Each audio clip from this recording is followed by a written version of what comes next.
Hello friends, welcome to दृष्टि IQ. दोस्तों, आज की इस वीडियो में हम लोग कवर करेंगे 15 अक्टूबर 2021 की डेली करंट अफेयर्स।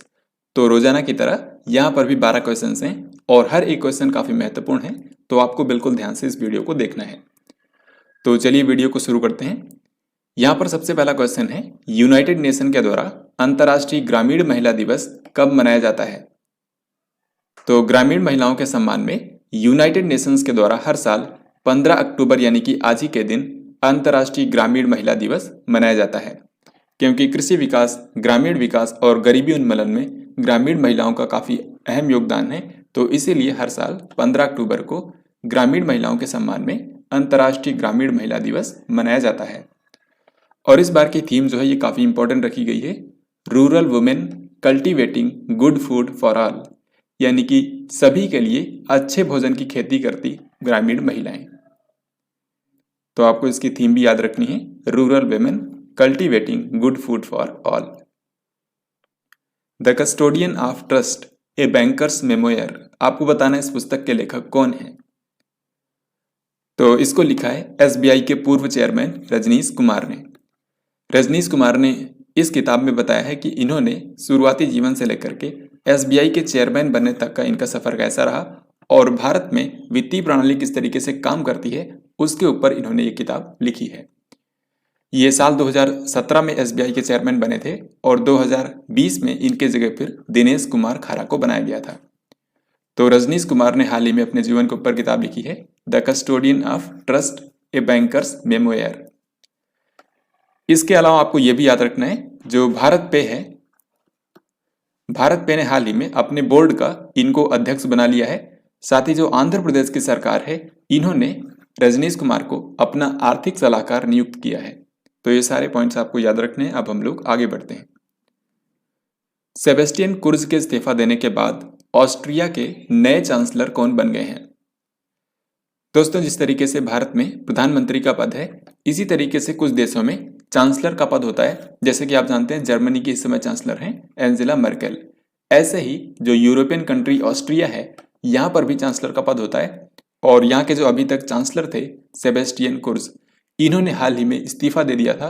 अब इसके बाद ऑस्ट्रिया के जो नए चांसलर बने हैं, इनका नाम है अलेक्जेंडर सोलनबर्ग। सो यहाँ पर हमारा आंसर हो जाएगा ऑप्शन नंबर डी। अगर हम ऑस्ट्रिया की बात करें तो जैसा कि मैंने आपको बताया, ये यूरोपियन कंट्री है। इसकी राजधानी है वियना, जो कि काफ़ी इंपॉर्टेंट शहर है। वैसे आपको बता दूं, ऑस्ट्रिया के अंदर टोटल 9 राज्य हैं और उनमें से एक राज्य वियना है, जो कि यहाँ की राजधानी भी है। तो वियना शहर जो है ये काफ़ी इंपॉर्टेंट है। ये पूरी दुनिया का सबसे मोस्ट लिवेबल सिटी है, यानी कि रहने के योग्य सबसे बेस्ट शहर है वियना। यहाँ पर 2 इंपॉर्टेंट ऑर्गेनाइजेशन का हेडक्वार्टर भी है।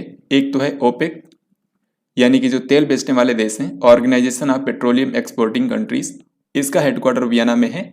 इसी तरीके से एक और संगठन है जिसका नाम है इंटरनेशनल एटॉमिक एनर्जी एजेंसी, यानी कि अंतर्राष्ट्रीय परमाणु ऊर्जा एजेंसी। इसका मुख्यालय भी ऑस्ट्रिया की राजधानी वियना में है।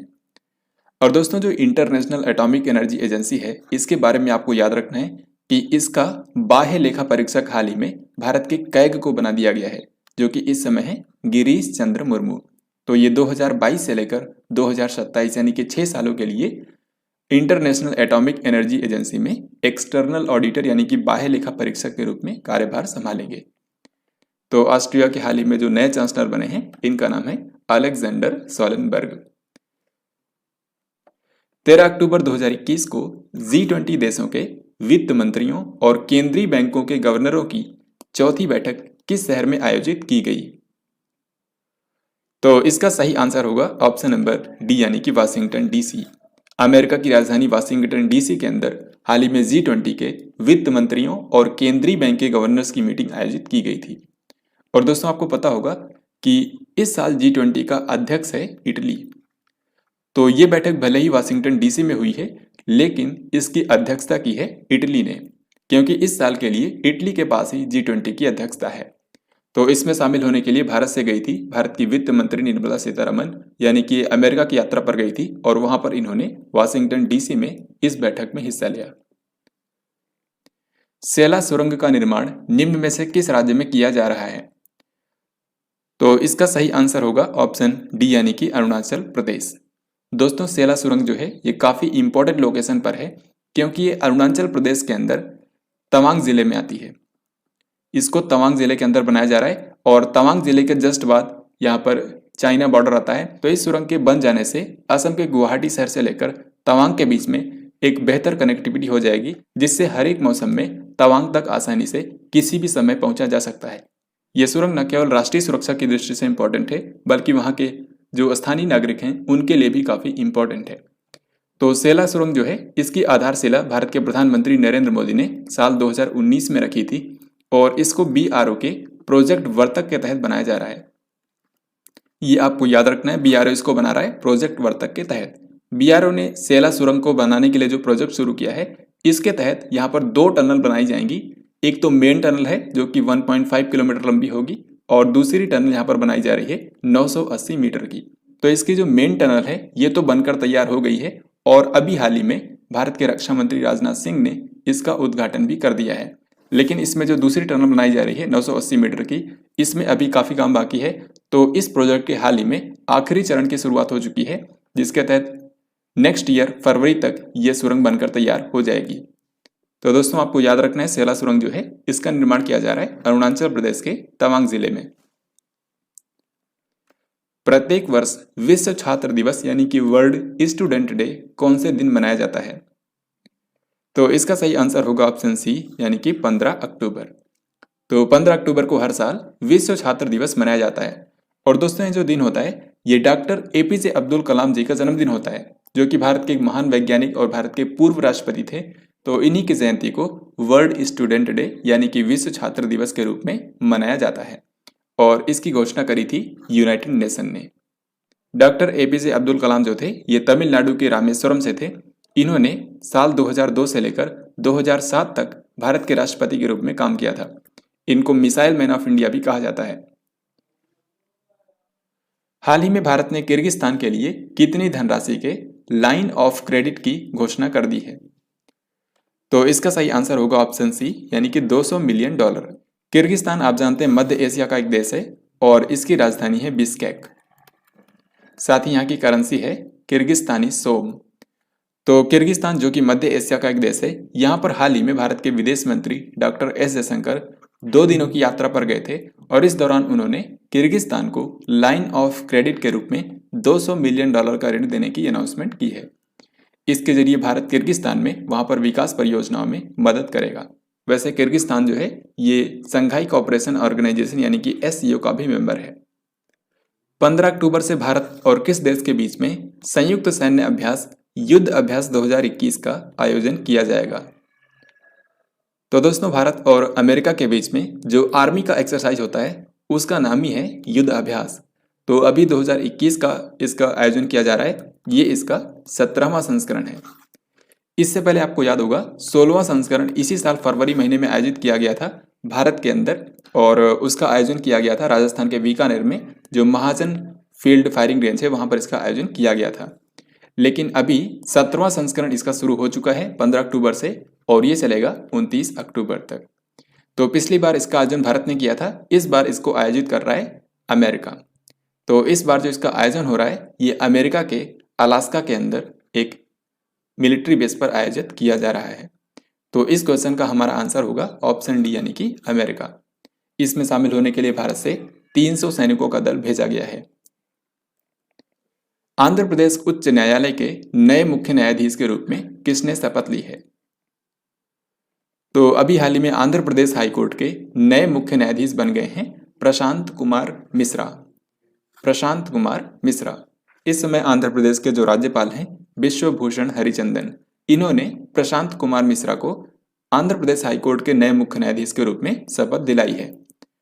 इसके अलावा यहाँ पर जो बाकी के ऑप्शंस हैं जैसे इंद्रजीत मोहंती, ये बने हैं त्रिपुरा हाईकोर्ट के मुख्य न्यायाधीश।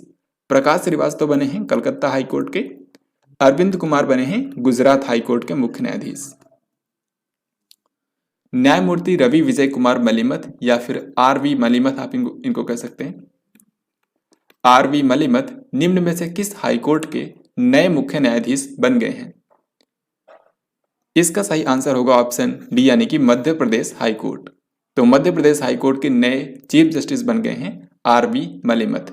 इनको शपथ दिलाई है मध्य प्रदेश के इस समय जो राज्यपाल हैं मंगू भाई छगन भाई पटेल ने। बाकी के यहाँ जो ऑप्शंस हैं, त्रिपुरा हाईकोर्ट के बने हैं इंद्रजीत मोहंती, अभी मैंने आपको बताया। इलाहाबाद हाईकोर्ट के बने हैं राजेश बिंदल और छत्तीसगढ़ हाईकोर्ट के बने हैं अरूप कुमार गोस्वामी या फिर A.K. गोस्वामी। प्रत्येक वर्ष दुनिया भर में विश्व हैंड वॉशिंग दिवस यानी कि ग्लोबल हैंड वॉशिंग डे कौन से दिन मनाया जाता है? तो हाथ धोने के महत्व के बारे में जागरूकता फैलाने के लिए हर साल विश्व हैंड वॉशिंग दिवस मनाया जाता है 15 अक्टूबर को। ये यूनाइटेड नेशन के द्वारा मनाया जाता है। इसकी इस बार थीम रखी गई है our future is at hand, let's move forward together, यानी कि हमारा भविष्य हाथों पर है, लेट्स मूव फॉरवर्ड टुगेदर, यानी कि आइए साथ मिलकर आगे बढ़े। Our future is at hand, let's move forward together. Nagma Mohammad Malik, इनको कौन से देश में भारत के अगले राजदूत के रूप में नियुक्त किया गया है? तो इसका सही आंसर होगा ऑप्शन डी यानी कि लिथुआनिया। लिथुआनिया में नगमा मोहम्मद मलिक को यहाँ का नया राजदूत बनाया गया है। ये अभी तक पोलैंड देश में भारत की राजदूत थी। लिथुआनिया की राजधानी आपको याद रखना है विल्नियस। तो अब हम लोग पिछले दिन का क्वेश्चन देखते हैं। यहाँ पर मैंने आपसे पूछा था कि निम्न में से कौन सी कंपनी है जिसने एयर इंडिया के अधिग्रहण की बोली जीत ली है? तो इसका सही आंसर था ऑप्शन सी यानी कि टाटा सन्स।